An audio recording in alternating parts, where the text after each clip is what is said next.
Well, what an outstanding reaction there was to the first show with my ongoing special feature, SEO-to-Go. So much so, I have another one for you right now. And once again, I have a panel of 4 super smart SEO minds, 4 people who really know their stuff and are more than happy to share it with you. So, if SEO is your thing, you're going to love this. Come on, let's jump in and join my guests right now.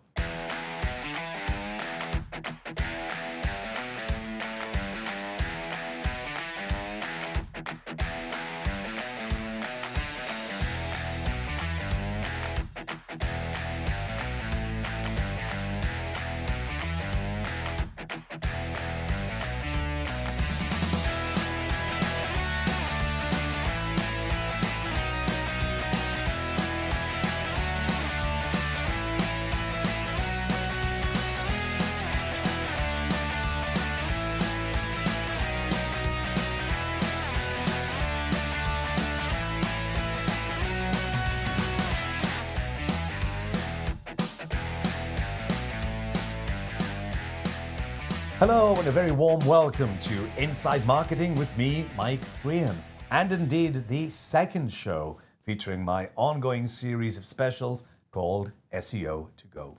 And the theme for these specials, quite simply, let's do modern SEO. So let's discuss, how is AI changing the way we do SEO? More to the point, how is AI changing the way that end users satisfy their information needs? Let's find out what changes there are in end user behavior. What sort of challenges are publishers facing with SEO these days? Is building a team in-house better than partnering up with an agency? How does AI affect that relationship? And what about IndexNow? That's been around for quite some time. Are you taking advantage of super fast crawling and indexing? What's new with IndexNow? Quite a bit, actually. So let's cover all of this and more with 4 brilliant SEO minds as we dive into the emerging new field of modern SEO.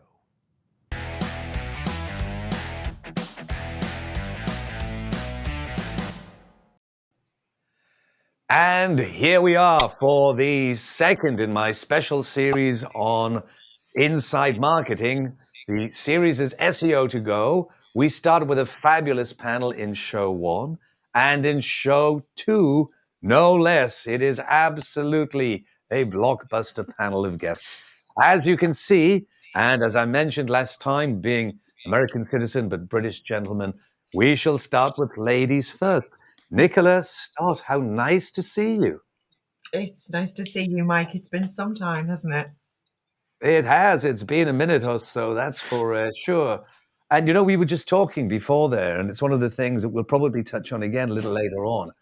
But I seem to remember, because you've been in the industry for a very long time, but in the UK, I think back in the day when we met, you were probably one of a very few lady SEOs in the industry back in the UK at that time.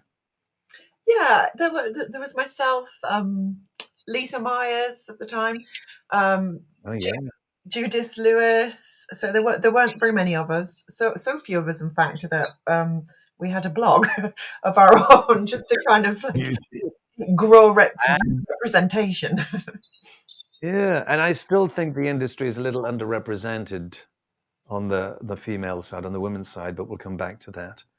So anyway, you've had a varied career from agencies. You had your own agency. You've worked as a consultant, but for quite some time, you've been with Third Door Media. They are the publishers of Search Engine Land and producers of the SMX conference. And they used to have Marketing Land, and you've got Martech, which I think is an event. But effectively, you're the SEO for all of the SEO stuff. You are the guardian of millions of pages of SEO wisdom from over the years. Is that a good description? It's kind of meta as a job. Yeah, I do news SEO for the news site for SEOs. Yes. Wow. Wow. Yeah. So it's And of course, the latest news over there is that effectively you now work for Semrush, because Semrush acquired Third Door Media. Yeah. Absolutely, absolutely. Yes, Yeah. been in a part of the Semrush strategy for a couple of years now to acquire other media as Yeah. assets within the family. Yeah. Great. So effectively, those are the things that everybody knows about you. You've been in the industry for a while, but go ahead. Tell me something we don't know about you. Oh. I'm an abstract artist. I have a master's degree in fine art and exhibited at the Oh, Bolt wow. in Newcastle last year. Wow. Quite a difference. I had no idea. That's rare talent that you have there, combining your artistic and creative side with your technical and practical side. All Great about combination. that. I don't get to do the things that you don't know about me because I'm never a guest on my own show. But here's the thing that I didn't know. I always thought that you were from up north, but I thought it was like from Manchester. I had no idea. But where you actually live is only 30 miles from where I grew up in the UK. And you never knew that I used to be the DJ on your local radio station. In fact, two radio stations back in the day. Yeah, we had that conversation on Facebook about a year ago or something, wasn't Yeah, it? exactly. Yeah, it is a Small very world. small Small world. world. Mhm. Yeah. All right, that's great. Thank you very much for joining us. Great to have you along. Thiago Prado, you and I, again, have known each other for a while and been on a little journey together because when you and I met, we were working together for Acronym on the 65th floor of the Empire State Building, no less. It was an interesting place for me to be working on. Every time I had a chance, I tell people, "Hey, I work on the Empire State Building," and then people would ask me like, "Aren't you afraid of something bad happen?" I said, something bad happens all the time, so regardless where I'm working. But it was an interesting time. We worked together, and that's I learned a lot about SEO with you, and you have these funny stories. You have like a million stories to tell, and always interesting when we sit with clients. Your memory is like sharp. You can remember them all. You have met 1,000 people. Pretty good.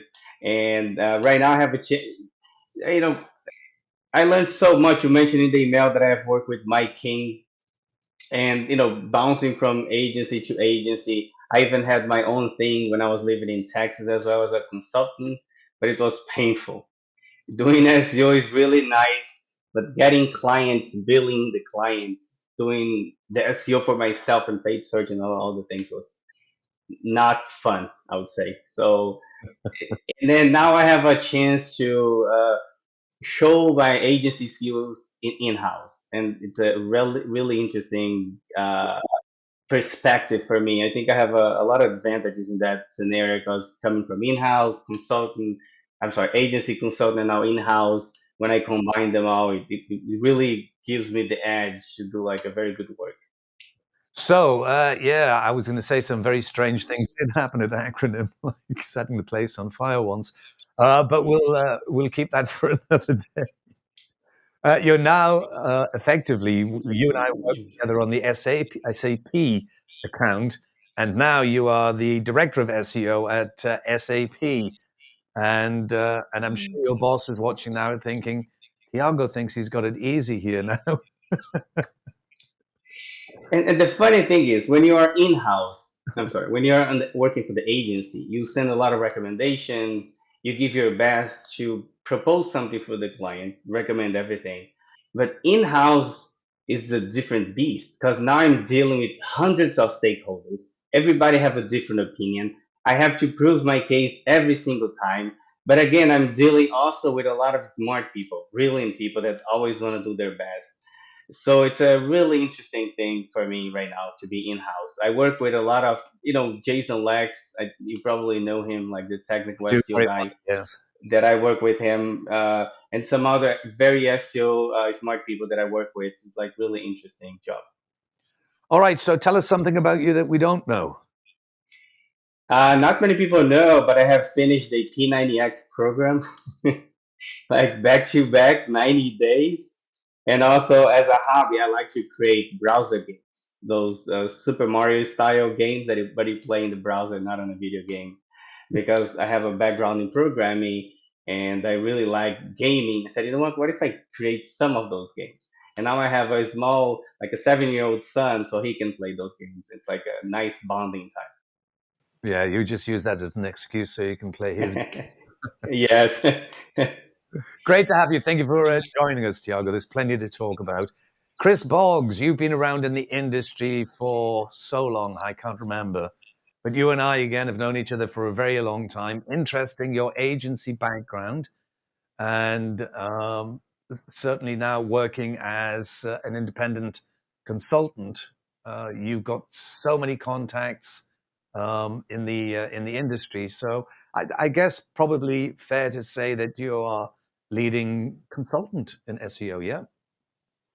I am a leading consultant, I guess. Everyone can be subjective or objective depending on the judging metrics. But I'm happy to have been consulting both direct clients and agencies now for about 10 years. After going through on your first show, you had Ryan. I was in the old Publicis Familia for a little bit. Ironically, I was with Rosetta when they were acquired, and Publicis had already acquired my prior agency that I worked with, which was Avenue A Razorfish. I worked in the Philly offices there. So I had sort of a long and winding path, and it also included Sempo. And following your footsteps as chairperson of Sempo, and speaking of powerful leading ladies in the industry, we were fortunate in the Sempo organization, at least for some time, to have some great leading women in the industry. Yeah, absolutely. So go ahead and tell us something we don't know about you, Mr. Boggs. Well, I needed a dental implant, and I like to play poker, so I decided last weekend that I was going to go out and try to win my implant, and I did pretty good. I almost won it playing poker Friday, Saturday, and Sunday. I just won 3 games, but I can win some pretty good pots, and I also get some side money from promotional money from the casino for winning, big hands and stuff. So that's my hobby extraordinaire right now. I'm also a golf hacker. Wow. Yeah, you don't lose as much money playing golf. Maybe you want to stick to that. That's right. Great to have you along, Chris. Plenty to talk about, as I say. And our special guest, I am so pleased, thrilled that we have Fabrice Canel, who is, as the industry, everybody in the industry knows, he is the main conduit to Microsoft Bing and everything that's happening over there. And you'll see Fabrice speaking at all of the industry conferences. Fabrice, thank you so much. It's great to have you. Yeah, thank you, Mike. Pleased to be there and pleased to share some insights on the industry today. Good. So, I kind of give it a, overview of you're the head guy for Bing and the main connector between the SEO community. But go ahead and explain what is the actual role that you have with Microsoft Bing. Yeah, people know me externally, obviously, because I'm, as you said, speaking in the SEO community, writing blogs and things like this. But fundamentally, my role, I'm working at Microsoft for 28 years, which is a very long time. And my role is really overseeing kind of a team that is crawling, processing, indexing all your websites. This is really to ensure that we have a comprehensive, fresh copy of the internet at Bing to power Bing and all the solutions that leverage Bing today. And I'm also involved a lot in standard related to search engine and internet standard. And so, yeah, I've got a kind of a broad spectrum. And fundamentally, I am an engineer. I am really embedded in the engineering team. I'm not a PR spokesperson. I am really dealing day to day with the system. So you're very hands-on on the technical side still. Oh, yeah. Having fun So every tell day. us something we don't know about you. Yeah, the fun part is I've got, when I was younger, I was near professional skiing. I was at some point, I've got to decide between study and professional skiing for the French alpine ski. And I really decided, okay, maybe this is too much for me. And I decided to be, to continue doing my studies. And this is where I am today. But I'm pleased to continue skiing at a level that is, pretty good. Wow, very impressive. Now, I don't do any skiing. I eventually end up at some of these ski resorts, but I'm kind of the après ski guy. I leave all the skiing to everybody else and just join them for the drinking. So great to have you all here. It's great to find out a bit more about your backgrounds, what you're all up to. Starting the conversation, the theme for the rest of this year is let's do modern SEO. What does that mean? Well, we're going to jump in and find out in a minute. But I'm going to come to you first, Fabrice, because you are kind of well known within the industry. You receive a lot of feedback, especially meeting people, website owners, professional SEOs at conferences. What's the state of the industry at the moment? What do you think that most SEOs should be kind of focusing on for the rest of this year? Well, I heard something about its name AI. I think everybody is speaking about AI thing. Clearly, I think I've heard of it, yes. yeah. So this is a dominant team. Obviously, we'll speak about that today. But still, there is the basic because when there is this kind of verb and kind of marketing terms that is AI. We should not forget that the basics still need to be there, and we will explain that the basic things really truly matter. AI is just an additional layer on the top of what we do, and yes, it's helping to do things, but fundamentally, there is the day-to-day, there is the webmaster's guidelines, and this is still matter, and this really didn't change so much over the years. And we see, as you were speaking about issues, we am seeing on a daily basis so many issues on so many sites. Kind of the industry is still not there. Same if content management systems are improving and all the overall state of the industry is improving. There is still a way to go and a lot of things to do on a daily basis. So this is still very interesting. So I guess, I mean, it's, every year somebody will say SEO is dead because there have been some changes and then it comes back to life again. It's kind of like people think it's some kind of zombie wandering around looking for somewhere to die. But there are the advances and the changes. But one thing I think that people should remember is that from a pure information retrieval point of view, search is not a solved problem. It's come a long way, but it's still got a long way to go. And so, yeah, being aware of the basics and fundamentally having a good understanding, basically of information retrieval, I think that's going to be a great help going forward. Chris, on that subject, because because we've been around for a long time, a lot of the stuff that we learned about SEO. I mean, I wrote one of the first books 23 years ago, believe it or not. As Fabrice is saying, there are still some of the fundamentals. What are you finding with your clients and agencies that you're working with? I mean, are meta tags still important, or should we just think only AI? Well, it really depends on the client and their sophistication and how long they've done SEO and who's been doing SEO for them. I mean, is what it boils down to, right? Those four things, I think.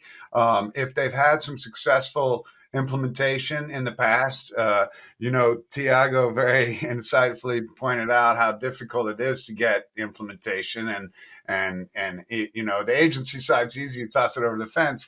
And then it depends then on what's on the other side of the fence, right? So I think, in terms of modern SEO priorities, we're still aligned with the same buckets, and it requires the same communication lines, right? Like I look at it, the Maslow's hierarchy always, technical at the base, and then content, and then linking, and each of those areas is very measurable. And if you can set micro goals along those areas, that's how you're going to succeed with some entities, right? But others, they want to see everything right away and so forth. And then you have to create different paths for them and leverage their strengths and maybe try to get some wins for them as a proof of concept, right? So it's always a different variety, I think, depending on the industry and the level of competition and their past SEO. Yeah. Nichola, you, again, you've been around for a while, so you probably started working on a lot of smaller sites and you understand all of the basics from back then. But as I mentioned before, you're now the guardian of, all of these millions of pages of SEO wisdom at search engine land. What are you noticing? Anything different in the fact that you have to manage this million page kind of? Well, the first site I worked on was Yahoo. I worked for a search engine. So actually, this is the smallest sites I've ever worked on. We're only talking like 300,000 odd pages. So it's a small site in the grand scheme of things. I wouldn't call it enterprise as such. Programmatic aspects obviously are important. Data patterns are not as significant when you're looking at them at this scale, as opposed to, The Guardian or the Financial Times, which was some of my earlier clients at Yahoo, which, you've got an embarrassment of riches when it comes to that sort of data there.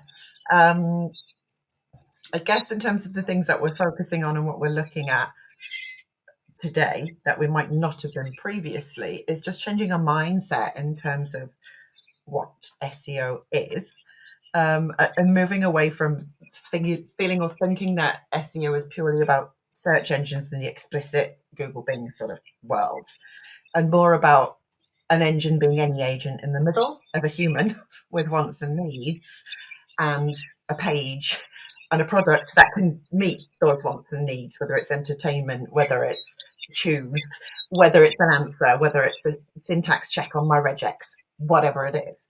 So we're kind of more thinking about that exercise as agent optimization, whatever the agent is. And our approach is evolving more in that way. So we're moving less away from just that siloed thinking of how do I optimize my title tags, or whatever that might be. It's how do I optimize my behavior, my content, my authority signals, so that I'm the best answer, whatever the agent is. And of course, that changes with age groups. We're seeing massive shifts in demographic patterns for youngsters and how they would use or how would they obtain the information that they're seeking. Wow, I say multi-million page. I thought there was a lot more over there at Search Engine Land, only because Barry Schwartz writes about 1 million articles every year. So you probably need more pages. Yeah, and one thing I want to make clear too, Nichola brings up a good point, and this is to your original question and thought, Mike. I mean, it depends on the communication that's required, right? Like if you're communicating at the web developer level, you do need to bring out the lists and the spreadsheets and also help them eliminate the red herrings in GSC and Bing tools, right?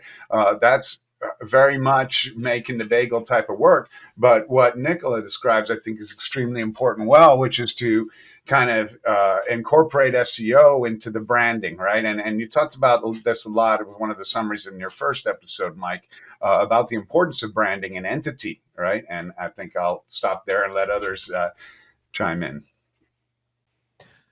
So, Thiago, what do you think? I mean, obviously, you moved from the agency side to the in-house team that you're working on now. From the in-house point of view, is it a different kind of game in terms of the way that you view the way that the industry is progressing and advancing? Definitely, because for the most part, you always see people requesting what they call shiny objects. Oh, I heard about AI, so let's see how we can implement that, and that's fun. And then we want to be ahead of the game. And then I always go back like, but we need to do the basics first. If we don't even do the basic, how are we going to achieve anything later on? So I think the biggest challenge is connecting those dots, telling people what we need to do and actually get implemented. And that's another challenge in-house, because some people like to build those like massive PowerPoint presentations and present a lot of information. And when I joined the company, I was in a meeting with Ada, our CMO now. She mentioned something interesting. She's like, I see you guys talking about numbers all the time, but what is the impact? What are the results? What I can get out of this? So in-house, I think it's more about the actionable items, not only showing numbers, but what can we do with those numbers? And then tell people like, here are the actions, how long it's going to take, and what's going to be the impact. And that's worked really well. For modern SEO, it's a challenge because, again, we're still looking for the basics. But as Chris and Nichola mentioned, technical is the number one. We pay a lot of attention to how the site can be crawled and indexed by Google and Bing, and now the chatbots and AI technology, Perplexity, ChatGPT, and others. But content as well. So a mix of fundamental content, teaching people how to's, FAQs, use cases, different types of industry insights, but also branded, very, very important. People are forgetting that with the advance of AI overview, if you don't have your branded in there, people are going to find the answer in D. But I think on your last episode, Mike mentioned that it's important not only to be there, but people to know who you are. So it can be something like someone from SAP said that, someone from Microsoft give this information. So it helps people think about, oh, I never knew that SAP or Microsoft or Oracle offer this type of service. I just found out because they mentioned it. Yeah, and I've had this conversation so many times. I mean, starting with the whole, people freaking out about zero click this, zero click that. It's like everything else. You could look at it and say, well, that's going to be a problem when it's actually an opportunity. And for so many queries, people don't need to go to another website. They don't need to keep clicking through. If I just want the weather, the football scores, those kind of things.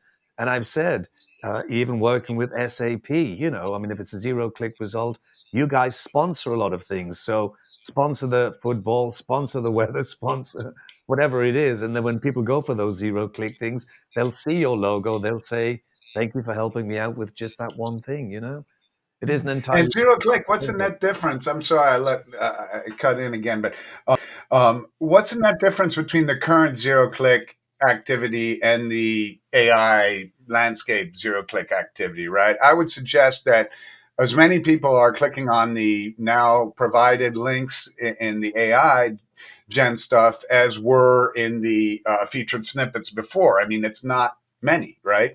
I mean, there are some, it depends, and we see it definitely, and that's why we get some bad traffic too sometimes, right? Depending on the snippet. But for the most part, I don't know what the net difference is there, right? And I would love to do a study of, okay, do we get more traffic once now, especially now that the links are in the AI gen results versus a featured snippet situation, or even a people also ask kind of opportunity, right?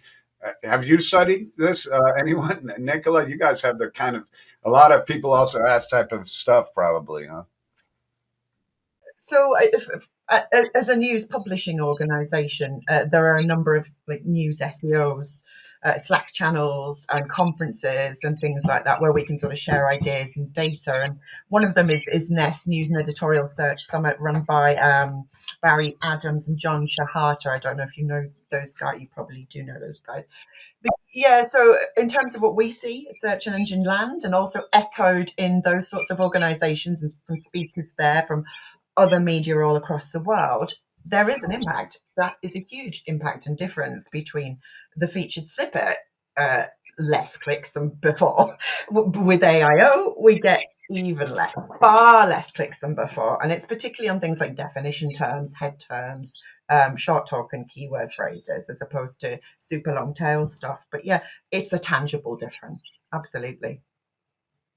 So I guess what we have to fundamentally think about is whatever it is search engines do, Bing, Google, anybody else, is based on satisfying the information need of the end user and giving the best experience.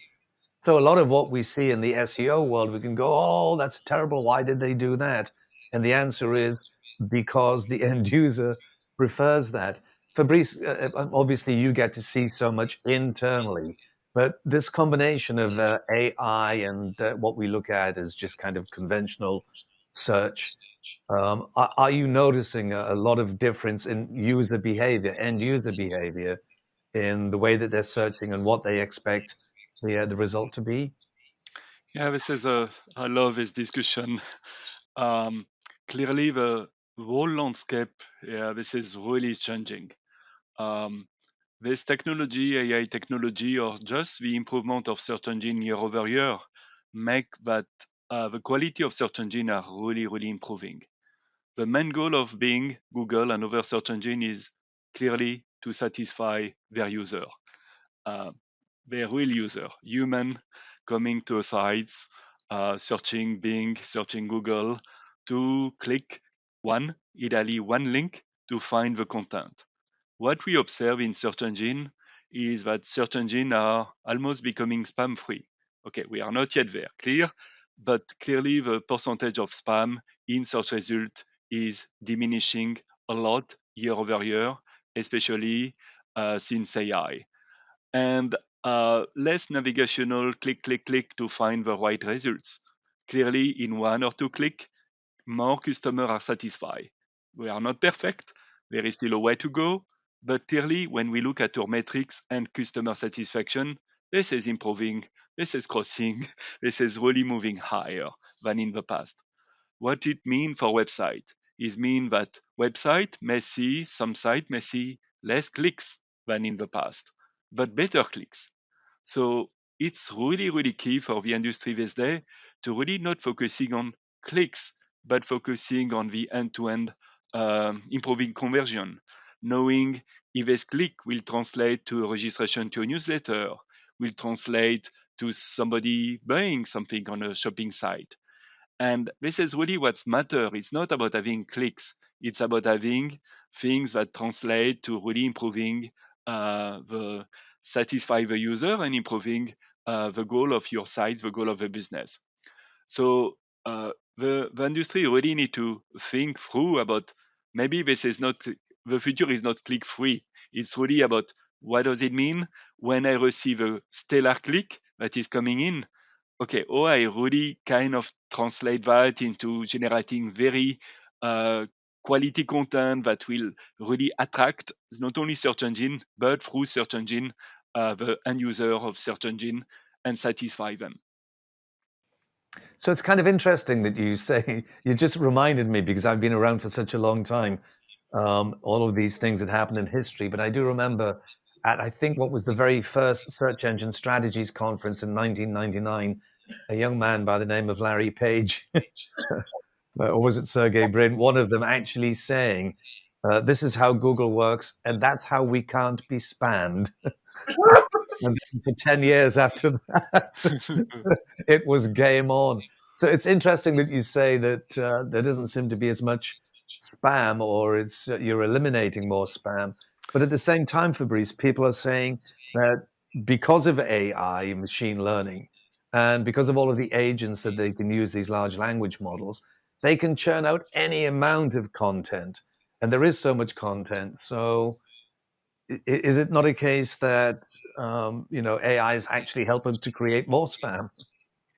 This is completely true that it's we see a skyrocketing number of pages created on the internet.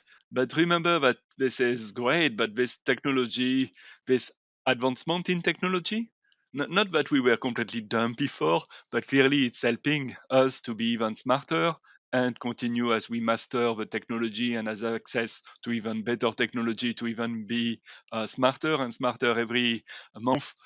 Clearly is helping us to really understand this whole landscape and really pick this pair of content, pair of sites that is really again satisfying the user.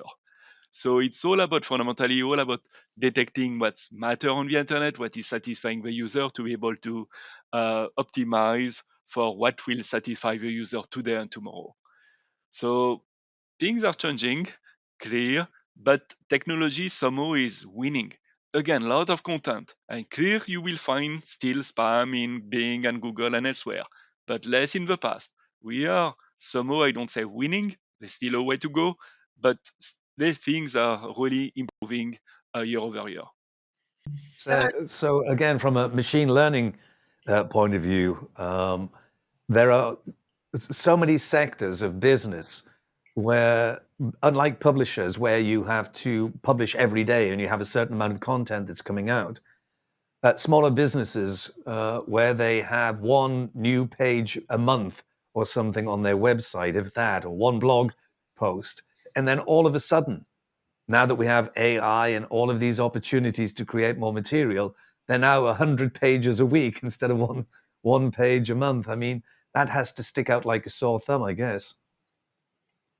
Well, I think it's all about this is not to reward the quantity. This is to reward, we want to reward the quality, again, to satisfy the user. And so this is, it doesn't matter to generate a lot of content. In fact, it's often not good to generate a lot of content. because then we don't have enough call bandwidth. We won't care about your content. It's kind of the value per URL is kind of diluted, and so there is not enough quality overall per site to think that, hey, this is a quality site. Clearly, we will detect that. And so this is all about, fundamentally, all about leveraging AI, not to generate volume of data, but to use your MN expertise to improve the quality of the content that is generated. Nichola, what are your thoughts? I have a question actually for Fabrice, and you may not be able to answer me. We're noticing quite often in particular channels, so Apple News, for example, that there seems to be quite a high tolerance for AI content in specific use cases. So this sort of AI is bad, and which you just explained, that doesn't necessarily follow when it comes to content production. When the requirement has some sort of structure, so financial data, for example, quarterly earnings, we're seeing lots of content that is AI generated because it doesn't really need that much of a human touch for it still to be valid. It's just the same set of data, the same set of tables, with a few sentences to explain. Is that something, and this is the bit you probably can't answer, but when it comes to Bing, do you have perhaps different tolerances for AI generated content when the use case is legitimate or valid? Yeah, this is, I can really reply. This is, again, back to the problem of satisfying the user. So if there is a query that is financial, whatever things, and there is no other content on the internet, yeah, we may surface some content that is maybe lower quality than somebody that is really AI generated, plus leveraging human expertise to really tweak the AI content and make it clear and perfect. So sometimes some of the content may surface, but in general, we will reward high quality content versus pure AI generated content, especially when this content is lower quality. So I don't say that not generating AI content is not satisfactory, because if this is assuming this is accurate and relevant, it may satisfy some of the queries. But again, we will reward sites that do a great job of generating high quality content. And this is what our customers are expecting. So we fight for our customer. You said some of the queries, and that I was going to kind of interject in as the next part, or my thoughts on this conversation in terms of the user satisfaction. That's a great point, because what I found, you can take either real estate or let's say like gaming headsets as a great example, right? What users want and what they'll get for those results is a page full of real estate in Albany, New York, right? So that's why Zillow does so well. That's why real estate, realtor.com, all the real estate sites that have adopted this model of getting rid of the crap. Oh, we have a statue here, so we're local, right? And and this is a quaint little town and blah, blah. That's all gone now. All you have is properties, right? And it's the same thing Best Buy's been doing for some years very successfully.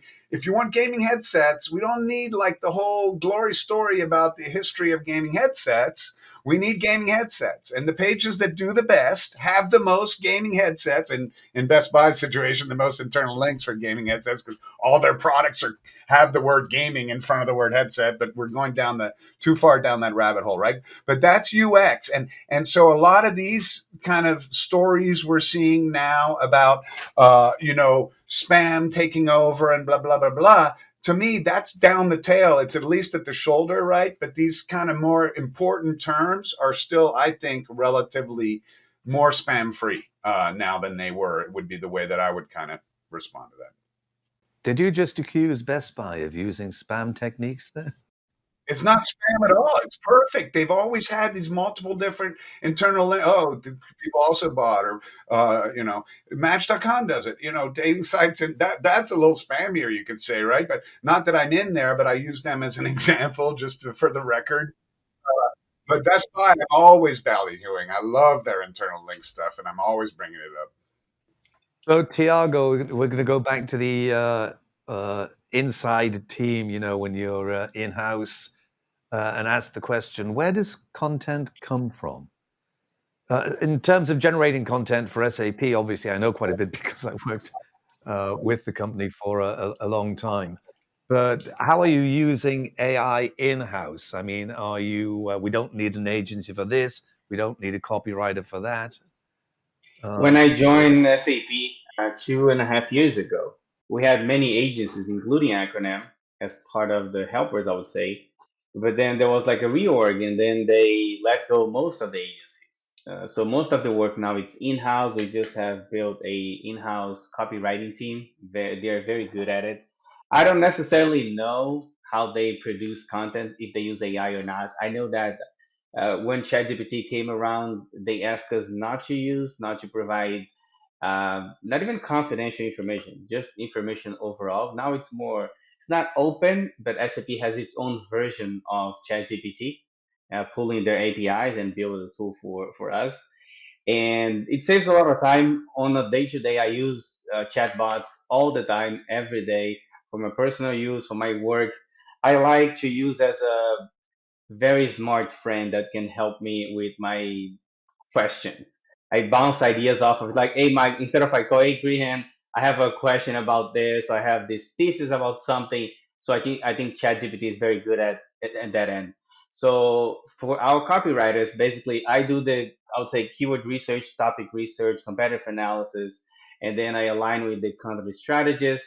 And then after that, we send you the copywriting team that can create content really, really fast. Like a day or two, they can produce quality content, but it's different things. For example, fundamental content. What is something like what is CRM or what is supply chain? It's very, very simple because it's generic. I keep telling people like this is a copy of a copy of a copy. If you search for those non-branded keywords, you're gonna find 10 websites talking about the same thing, but like in a different style. But branded content, it's more about the message, what we have to offer, the features, the language, how SAP would talk to the customers, how they entice people to come in. And one of the biggest challenges I have is not even with the content, but with the call to actions. A lot of people keep thinking about SEO just bring people into the website. But I keep telling them, we are not a publishing company. We don't want people to find something, come here, read, and then leave the website.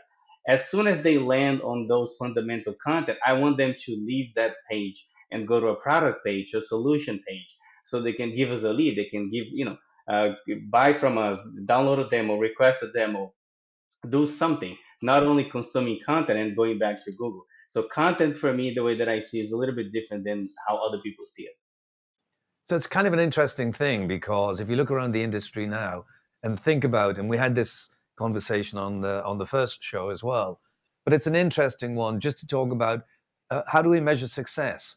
And we really have to stop thinking about SEO as just being a traffic driver. Just try and throw as much as you can at a website and see what sticks, and think much like marketers, let's go fish where the fish are, kind of thing.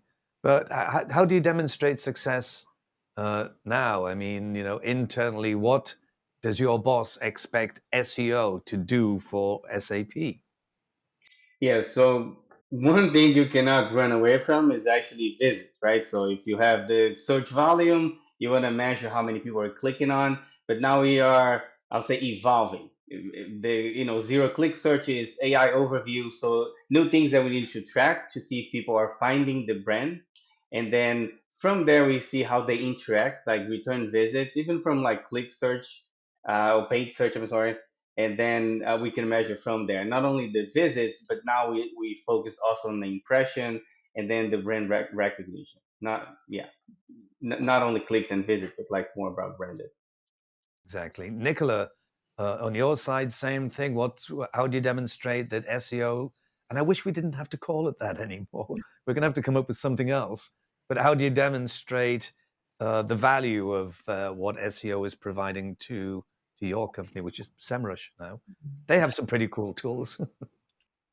Well, I mean, the interesting position for Third Door Media and the interesting place to be is that we have multiple stakeholders and multiple revenue streams.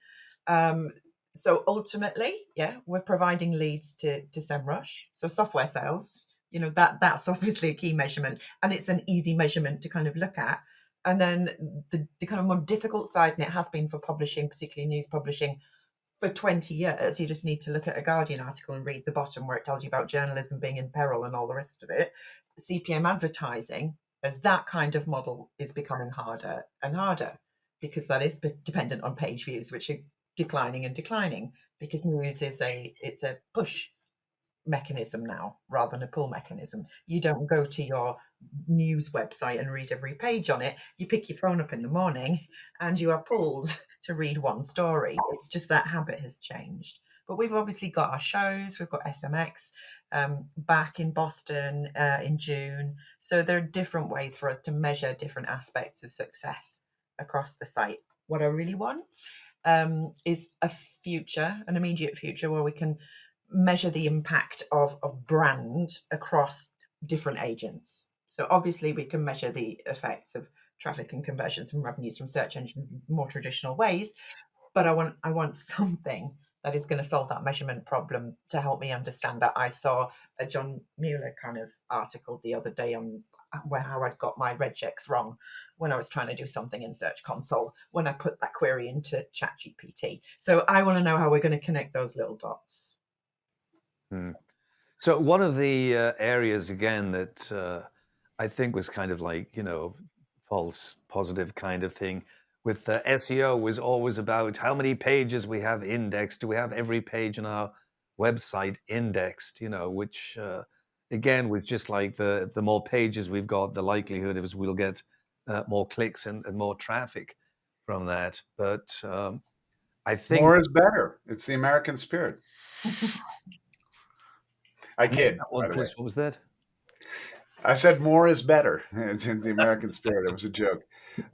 So actually, it was just leading me around to advances in the way that we process these things now, and obviously, IndexNow is an entirely different way. It's not completely unique, but how are you going to, Mike? If I may interrupt, are you going to get away from this measurement topic? Because I would like to put in something into that real quick too. No. If you want to just jump in anywhere, this is a conversation we're having.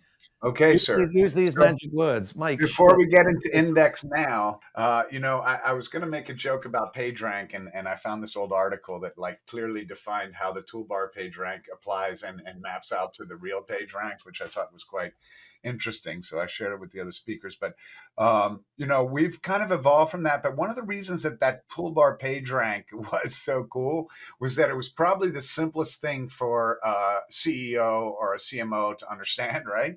And I think that we all struggle with our SEO reporting on narrowing down to nice shiny bar charts and pie charts and metrics than mean. If you have an increase in conversions month over month, we all agree that's the best thing we can track, right? But there's other metrics that we can report that are tangible to C-level, and then there's a different set of metrics that are tangible to different, whether they're product owners or all the way down to technical, right? So I think it's important for us, in especially in today's time, and it was funny when Fabrice said it, because I had a note that John New said specifically, clicks alone is not really driving value. I mean, it's still to this day. And if you're looking for the simplest metric, let's take sessions, right? If we got to do one and compare it to last year, which we might still be able to between GA4 and GA, UA, but maybe not, right? But the point is, if we can narrow down to a metric or two, that's going to be the key. I don't think sessions is fair. Conversions is not always trackable, right? So what is it? And that's what we need to still, I think. And it's not a PageRank score, but it would be great if there was some sort of a scoring mechanism that could easily score your SEO for you, right? That was objective, and that then that would be the 1 minute that we needed to talk about SEO in the big meeting with the CEO, right? Yeah. So Fabrice, from your point of view, before we will talk about IndexNow, and what you're hearing now, what to you on your side, what would demonstrate success with SEO contributing to the overall goals of the business? So clearly there is some mandatory steps. This is the kind of technical SEO part of your content. This is you need to get the content index. This is without that there is nothing. This is the prerequisite.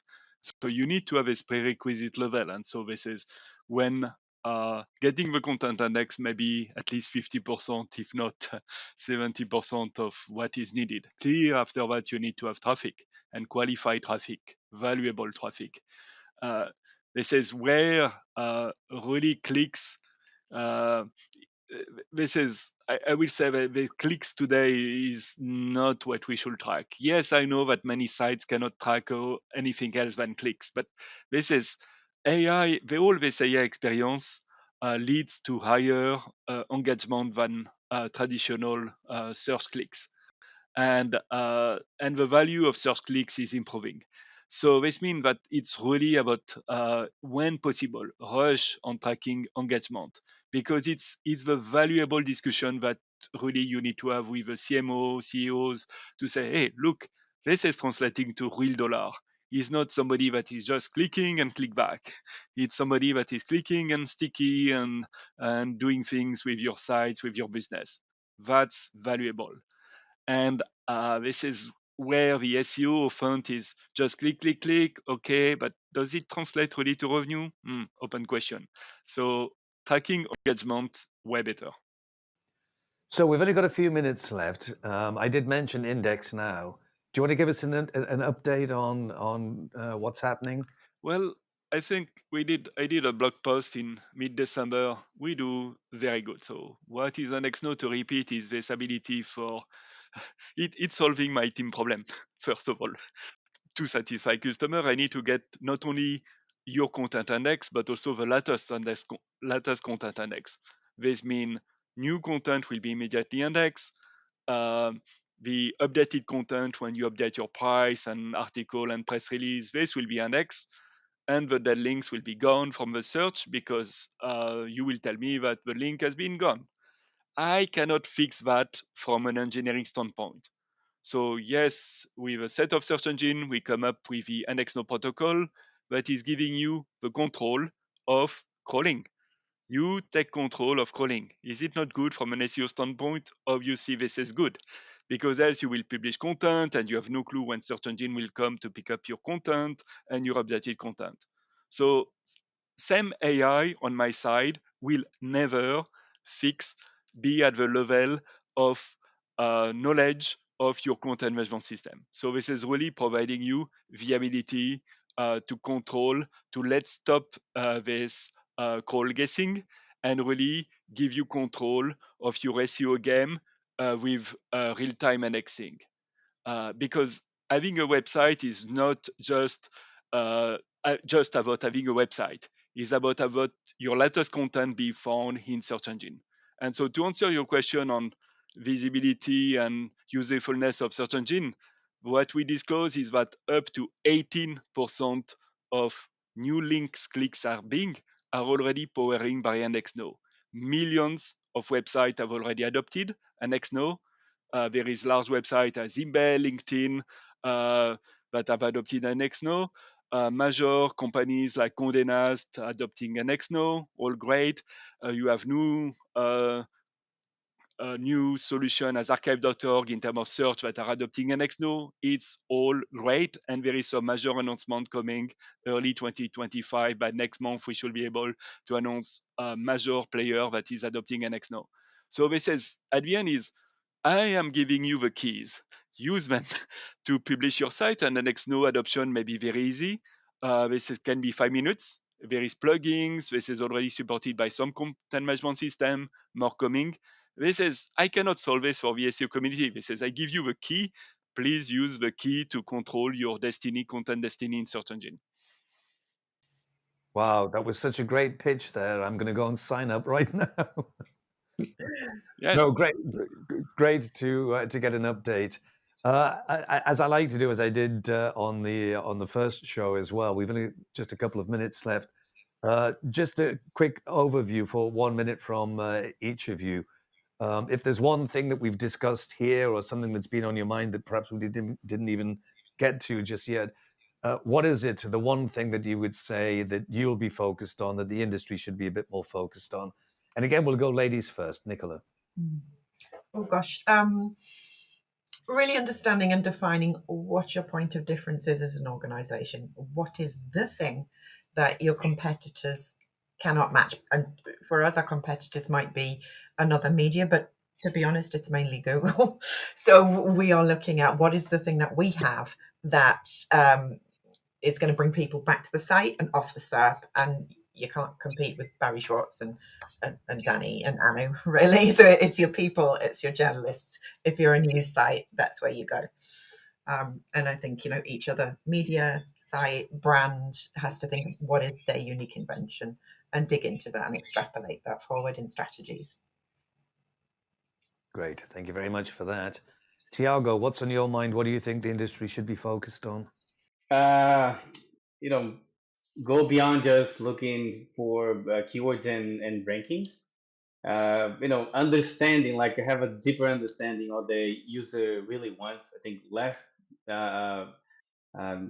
fall was like this, and today with Fabrice, the same idea.